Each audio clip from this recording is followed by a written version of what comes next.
शास्त्रों में यह भी लिखा है कि ब्राह्मण के द्वारा जो मारा जाता है उसकी भी उत्तम गति नहीं होती। ब्राह्मण को जो मारे उसको तो ब्रह्म हत्या लगती ही है, लेकिन ब्राह्मण जिसको मारे उसकी भी उत्तम गति नहीं होती। उसको भी दुर्गति की प्राप्ति होती और ब्राह्मण का शाप भी है। और तक्षक नाग के काटने पर सर्प के दंश से मृत्यु होगी। महाराज परीक्षित के मन में भय व्याप्त हुआ, इस अकाल मृत्यु से बचने का उपाय क्या है? तो महाराज परीक्षित ने विचार किया, चलो गंगा के तट पर चलते। गंगा के तट पर बैठकर गंगा का दर्शन करते रहेंगे। गंगा के दर्शन से ही मुक्ति मिल जाती है। गंगे तव दर्शनात् मुक्ति ही, गंगा के दर्शन से मुक्ति हो जाती है। और गंगा जल अगर व्यक्ति पी ले, गंगा जल भगवान का चरणामृत है। और भगवान के चरणामृत की महिमा क्या है? कहते हैं अकाल मृत्यु हरणम सर्वव्याधि विनाशनम विष्णोः पादोदकम पीत्वा पुनर्जन्म न विद्यते। भगवान का चरणामृत पीने पर व्यक्ति को अकाल मृत्यु का दोष नहीं लगता है। भगवान का चरणामृत पीने पर अकाल मृत्यु दूर हो जाती है, अकाल मृत्यु समाप्त हो जाती है और वह व्यक्ति मरने के बाद मुक्ति को प्राप्त कर लेता है। पुनर्जन्म न विद्यते। महाराज परीक्षित ने भी यही सोचा, गंगा के तट पर चलते, गंगा का दर्शन भी होगा, गंगा जल का पान भी होगा और गंगा के तट पर मरेंगे तो अंतिम संस्कार भी वहीं गंगा के तट पर होगा। क्योंकि गंगा के तट पर मरने पर अब कहीं दूसरी जगह तो लेना जाया नहीं जा सकता और ले जाना भी नहीं चाहिए, नियम है। किसी पवित्र तीर्थ में, किसी पवित्र नदी के तट पर अगर मृत्यु हो तो फिर उस तीर्थ को, उस नदी को छोड़कर अन्यत्र संस्कार के लिए नहीं ले जाना चाहिए। क्यों? बोले उस तीर्थ का अपमान हो जाता है। तो गंगा के तट पर शरीर छूटेगा, वहीं अंतिम संस्कार भी होगा। और गंगा के तट पर अंतिम संस्कार होगा तो शरीर की जो राख है, चिता की राख, वह भी गंगा में ही जाएगी। सगर के 60,000 पुत्र कपिल मुनि के शाप से भस्म हो गए थे, उनका उद्धार नहीं हुआ था। कई हजार वर्ष बाद गंगा जब धरती पर आई तो गंगा जल के स्पर्श होते ही, उस राख का स्पर्श जब गंगा जल से हुआ तो जिनके चिताओं की वो राख थी, उन आत्माओं को परम गति की प्राप्ति हो गई। इसीलिए गंगा का पृथ्वी पर अवतरण हुआ। तो महाराज परीक्षित ने इन सारे बिंदुओं पर विचार किया कि गंगा के तट पर पहुंचेंगे तो निश्चित कल्याण होगा, गंगा का दर्शन होगा, गंगा जल पान होगा, गंगा के तट पर मृत्यु होगी और अंत में चिता की भस्म भी गंगा में ही जाएगी। सर्वविध मेरा कल्याण होगा। ये सोचकर महाराज परीक्षित गंगा के तट पर आए और कहीं नहीं गए। बड़े बड़े ऋषि मुनि महात्मा एकत्रित हुए गंगा के तट पर। वशिष्ठ आए, पराशर आए, वेदव्यास जी आए, गौतम आए, जाबाली आए। बड़े बड़े महामुनि, अमलात्मा विमलात्मा लोग गंगा के तट पर एकत्रित हो गए। ये समाचार सुनकर महाराज परीक्षित को शाप हुआ है और महाराज परीक्षित ने अपना सब कुछ छोड़कर गंगा के तट पर आकर के प्रायोपवेशन किया है। यह सुनकर बड़े बड़े ऋषि मुनि महात्मा लोग वहां एकत्रित हो गए और सब लोग आपस में चर्चा करने लगे, परीक्षित का कल्याण कैसे, इनके लिए क्या किया जाए। सबकी सहानुभूति थी महाराज परीक्षित के प्रति, क्योंकि परीक्षित धर्मात्मा थे। कोई निर्णय नहीं हो पा रहा था इनके कल्याण के लिए क्या करना चाहिए। कोई यज्ञ किया जाए, कोई अनुष्ठान किया जाए, किसी मंत्र का जप किया जाए, क्या किया जाए। विविध प्रकार की चर्चाएं आपस में सभी ऋषि मुनि महात्मा लोग कर रहे थे। तब तक कहीं से घूमते हुए अकस्मात परमहंस श्री सुखदेव भगवान वेद व्यास जी के पुत्र आ गए। तत्राभवत् भगवान व्यासपुत्रो यदृक्षया गामटमानो नपेक्षः अलक्षलिंगो निजलाभतुष्टो वृतश्च बालैरवधूतवेशः। अवधूतवेश श्री सुखदेव भगवान वहां पर आ गए। ये सुखदेव भगवान कौन हैं? बोले व्यास जी के पुत्र हैं। और दूसरे शब्दों में कहा जाए तो व्यास पुत्र के रूप में स्वयं भगवान ही सुखदेव जी के रूप में राजा परीक्षित को कथा सुनाने के लिए आ गए। तत्राभवत् भगवान, यही लिखते हैं यहां पर कि तत्राभवत् भगवान, वहां पर भगवान आ गए जहां परीक्षित बैठे थे। किस रूप में आए? कहते हैं व्यास पुत्रो, व्यास पुत्र के रूप में, सुखदेव के रूप में भगवान ही राजा परीक्षित को कथा सुनाने आ गए। अलक्षलिंगो, 16 वर्ष की अवस्था है सुखदेव भगवान की। शरीर पर कोई वस्त्र नहीं, दिगंबर, एक लंगोटी भी नहीं पहने। अलक्षलिंगो, शरीर पर कोई चिन्ह नहीं है जिस चिन्ह को देखकर कोई ये अनुमान कर सके कि ये ब्राह्मण हैं कि क्षत्रिय हैं कि वैश्य हैं कि शूद्र हैं, ये गृहस्थ हैं कि ब्रह्मचारी हैं कि सन्यासी हैं, वैष्णव हैं कि शैव हैं कि शाक्त हैं, किस संप्रदाय के हैं, किस पंथ के हैं, किस मत के हैं, किस सिद्धांत के हैं, ऐसा कोई चिन्ह उनके शरीर पर नहीं दिखाई पड़ता। न कंधे पर जनेऊ, न गले में कोई माला, न मस्तक पर कोई तिलक,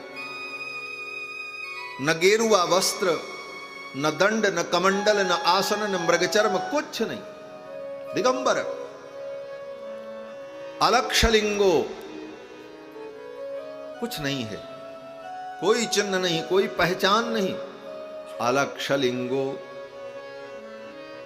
क्यों? बोले सुखदेव जी को किसी पहचान की जरूरत ही नहीं, वो स्वयं में पहचान है। लोगों को पहचान की जरूरत पड़ती है। ऐसा कपड़ा पहने तो लोग हमको जानेंगे, ऐसा तिलक लगावें तो हमको लोग मानेंगे, ऐसी वेशभूषा होगी तब लोग हमारा आदर करेंगे। इन चिन्हों की, इन लिंगों की कोई आवश्यकता नहीं। अलक्षलिंगो निजलाभ तुष्टो, सुखदेव जी राजा परीक्षित को कथा सुनाने जा रहे हैं। बोले किसी लाभ के लिए कथा सुनाएंगे? महाराज परीक्षित राजा हैं, इनको बहुत बड़ी दक्षिणा दे देंगे, राजकीय सम्मान देंगे, राजकीय अतिथि घोषित करेंगे। कहते ना ना, इनको किसी चीज की आवश्यकता नहीं। निज लाभ तुष्टो, इनको निज लाभ प्राप्त हो चुका है, आत्म लाभ प्राप्त हो चुका है, उससे संतुष्ट हैं। निज लाभ तुष्टो वृतश्च बालैरवधूत वेशः। जब आए सुखदेव जी तो उनके पीछे पीछे सब बालक गांव के आ रहे थे, छोटे बड़े सब दौड़ रहे थे, देख रहे थे, देखो देखो ये कैसे बाबा जी जा रहे हैं, ये तो कपड़ा भी नहीं पहने, ये तो ऐसे हैं, वो तो ऐसे। गांव के बालक सुखदेव जी को देख करके हंस रहे थे। कोई मिट्टी फेंक रहा था, कोई कंकड़ फेंक रहा था, लेकिन परमहंस सुखदेव जी महाराज अपनी मस्ती में आनंद पूर्वक गोविंद का स्मरण करते हुए आ रहे हैं। व्रतश्च बालैरवधूत वेशः। सुखदेव भगवान जब आए तो वहां पर जितने बड़े बड़े मुनि महात्मा बैठे थे, सब ने उठ करके सुखदेव भगवान का अभिनंदन किया। अवस्था में सब हजारों हजारों वर्ष के वृद्ध ऋषि मुनि महात्मा थे, लेकिन 16 वर्ष के सुखदेव भगवान आए तो सब ने उठ करके उनका आदर किया, सम्मान किया। क्यों? क्योंकि सुखदेव भगवान ज्ञान श्रेष्ठ है, इनका ज्ञान श्रेष्ठ है, इसलिए सभी लोगों ने इनका समादर किया। और सुखदेव जी महाराज आसनारूढ़ हुए। राजा परीक्षित ने सुखदेव भगवान के चरणों में प्रणाम निवेदन किया और कहा कि अतः पृच्छामि संसिद्धिं योगिनां परमं गुरुं पुरुषस्येह यत्कार्यं म्रियमाणस्य सर्वथा। हे भगवान, अब मैं आपसे ये पूछना चाहता हूं कि एक मरने वाले व्यक्ति को क्या करना चाहिए। यही प्रश्न महाराज परीक्षित ने सुखदेव जी से किया है। ये नहीं पूछा महाराज परीक्षित ने कि महाराज 7 दिन बाद हमको सांप काटेगा, कौन सी दवा खाएं, क्या तैयारी करें, कोई मंत्र बताओ बच जाएं, कहां छिप जाएं, कोई कवच पहना दो जिससे तक्षक मुझे काट न सके। ऐसे ऊल जलूल प्रश्न सुखदेव जी से महाराज परीक्षित ने नहीं किया। परीक्षित ने केवल यही पूछा कि पुरुषस्येह यत्कार्यं म्रियमाणस्य सर्वथा यच्छ्रोतव्यामधोजप्यं यत्कर्तव्यं निभि प्रभो। हे भगवान, एक मरने वाले व्यक्ति को क्या करना चाहिए, क्या जपना चाहिए, किसका ध्यान करना चाहिए। स्मर्तव्यं भजनीयं वा यद् ब्रूहि यद्वा विपर्ययम्। अथवा किसी का स्मरण करना चाहिए, किसी का भजन करना चाहिए, क्या करना चाहिए। एक मरने वाले व्यक्ति को क्या करना चाहिए, यही मैं जानना चाहता हूं। और इसी प्रश्न के उत्तर में श्री सुखदेव जी ने महाराज परीक्षित को भागवत की कथा सुनाई। दूसरे शब्दों में कहो तो इसी प्रश्न का उत्तर ही भागवत कथा है। भागवत कथा क्या है? बोले एक मरने वाले व्यक्ति को क्या करना चाहिए, इसका उत्तर ही भागवत की कथा है। हम आप सब मरने वाले हैं, सबको मरना है। और मरने वाले व्यक्ति को मरने के पहले इस प्रश्न का उत्तर प्राप्त कर लेना चाहिए कि एक मरने वाले को क्या करना चाहिए। और यही उत्तर सुखदेव भगवान दे रहे हैं। सुखदेव जी महाराज बड़े प्रसन्न हुए और राजा परीक्षित को साधुवाद दिया। सुखदेव जी ने कहा, राजन तुम धन्य हो, तुमने बहुत सुंदर प्रश्न किया है। बरीयाने सते प्रश्न कृतो लोकहितम नृप। हे राजन, इस प्रश्न से तुम्हारा हित तो होगा ही, लेकिन इस प्रश्न से संपूर्ण लोक का हित होगा। इस प्रश्न में तुम्हारा ही हित नहीं है, संपूर्ण प्राणियों का हित निहित है। आत्मवित् सम्मतः पुंसां श्रोतव्यादिषु यः परः। आत्मवित् सम्मतः पुंसां, जो आत्म तत्व को जानने वाले आत्मज्ञ पुरुष हैं, उनके द्वारा ये अभिमत प्रश्न है। आत्म तत्व को जानने वाले महापुरुष भी ऐसे प्रश्न का समर्थन करते हैं और ऐसा ही प्रश्न करना चाहिए। और हे राजन, सुनने के लिए तो बहुत कुछ है, श्रोतव्यादीनि राजेंद्र नृणाम संति सहस्रशः। सुखदेव जी कहते हैं, राजन, सुनने के लिए तो हजारों ग्रंथ हैं, सुनने के लिए विषय वस्तु की कमी नहीं है। 24 घंटे सुनते रहो, फिर भी सुनने के लिए इतनी चीजें हैं, सुनते रहो। लेकिन जिसे सुनने से हमारा जीवन धन्य हो जाए, जिसे सुनकर हमारे जन्म जन्मांतर के पाप नष्ट हो जाएं, जिसे सुनकर भगवान की प्राप्ति हो जाए, वही सुनने योग्य है। बाकी सुनने के लिए विषय वस्तु तो बहुत है दुनिया में, सुनते रहो। लोग सुन रहे हैं, रात दिन सुन रहे हैं, रात दिन कान में वायरिंग लगा करके सुन रहे हैं, वायरिंग किए हुए। आजकल तो बड़ा बढ़िया सिस्टम है, कान में लगाए रहेंगे 24 घंटे, पता नहीं क्या सुनते रहते, फिर भी वो विषय खत्म नहीं होता, सुनते ही रहते। राजा परीक्षित और सुखदेव भगवान कहते हैं, सुनने के लिए वस्तु की कमी नहीं। श्रोतव्यादीनि राजेंद्र नृणाम संति सहस्रशः। परंतु हमें क्या सुनना चाहिए और सुन करके क्या समझना चाहिए, यह बहुत महत्वपूर्ण है। सुखदेव जी ने सर्वप्रथम राजा परीक्षित को कथा सुनाते हुए ये उपदेश दिया, राजन, ये मनुष्य का जीवन बहुत दुर्लभ है, ये मनुष्य जीवन बार बार नहीं मिलता। जब भगवान की कभी करुणा होती है, जीव अपने कर्मों के परिणाम स्वरूप विविध योनियों में भ्रमण करता है, दुख पाता है, तो उसके दुख को देखकर भगवान के हृदय में जब करुणा होती है, तब भगवान करुणा करके उसे मानव जीवन देते हैं।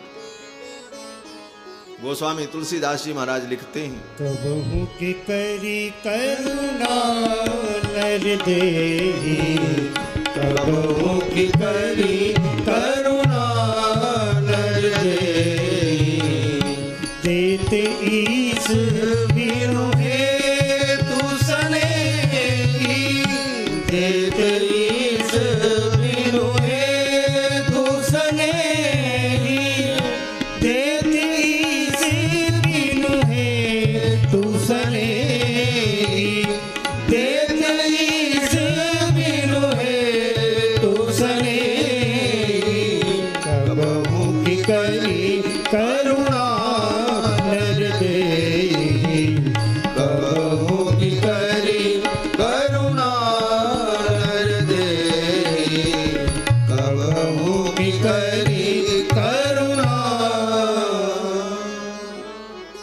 भगवान जब कभी करुणा करते,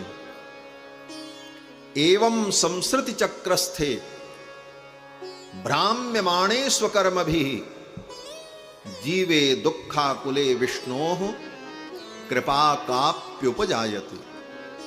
शास्त्र वचन है, एवं संसृति चक्रस्थे, इस संसार चक्र में भ्राम्यमाणे स्वकर्मभिः, अपने कर्मों के परिणाम स्वरूप विविध योनियों में भ्रमण करने वाले जीव को देखकर जीवे दुःखाकुले विष्णोः कृपा काप्युपजायते, उस जीव को देखकर भगवान के हृदय में जब कृपा पैदा होती, कृपा प्रकट होती, इसने बहुत दुख पाया, कर्मों के परिणाम स्वरूप अनेक योनियों में इसने भ्रमण किया, बहुत दुख भोगा,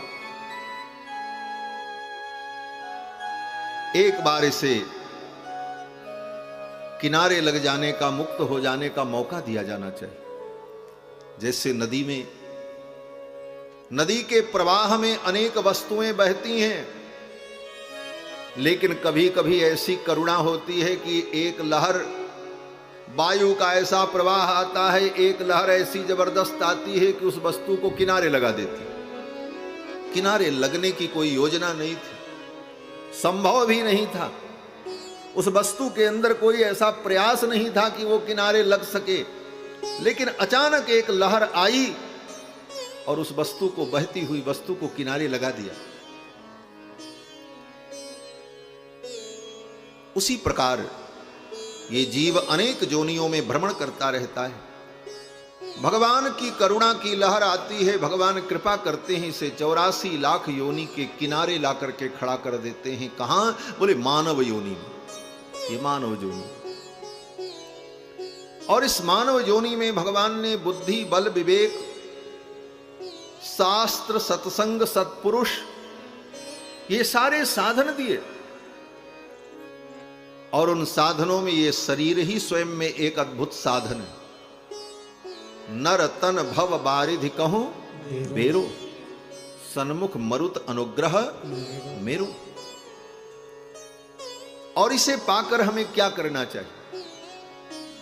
कहते हैं इसे पाकर के आत्म कल्याण कर लो। इस जीवन को पाकर, नर तन को पाकर आत्म कल्याण कर लेना, यही इस जीवन का सबसे बड़ा लक्ष्य और उद्देश्य है। संसार का भोग भोगना इस शरीर का उद्देश्य नहीं है। विषयों का भोग इस शरीर का उद्देश्य नहीं है। विषयों का भोग तो 84 लाख योनि में हमने किया, स्वच्छंद होकर के किया। मानव योनि में विषयों का भोग उतना स्वच्छंद नहीं है। अन्य योनियों में तो पूरी स्वच्छंदता भगवान ने दी, जितना भोग करना है भोग करो, कोई मर्यादा नहीं, कोई रोक टोक नहीं, कोई प्रतिबंध नहीं। मानव जीवन में तो बहुत सारे नियम भी हैं। मानव जीवन में संस्कार और समाज और प्रतिबंध, आदर्श, मान्यताएं, इनको लेकर के चलना है। 84 लाख योनि में विषयों का भोग भगवान ने खूब दिया। अब इस जीवन में, बोले अब इस जीवन में आकर के विषय भोग पर नियंत्रण करके, विषयों का भोग न करके तुम स्वयं परमात्मा के भोग्य बन जाओ। परमात्मा तुम्हारा भोग करे, तुम परमात्मा के योग्य बन जाओ, परमात्मा के भोग्य बन जाओ। जो परमात्मा का भोग्य बन जाता है वो प्रसाद हो जाता है। वही तो प्रसाद है। हम भगवान को जो भोग लगाते हैं उसी को प्रसाद कहते हैं। हम भगवान के योग्य बन जाएं, भगवान के भोग्य बन जाएं। ये मानव जीवन इसलिए मिला है।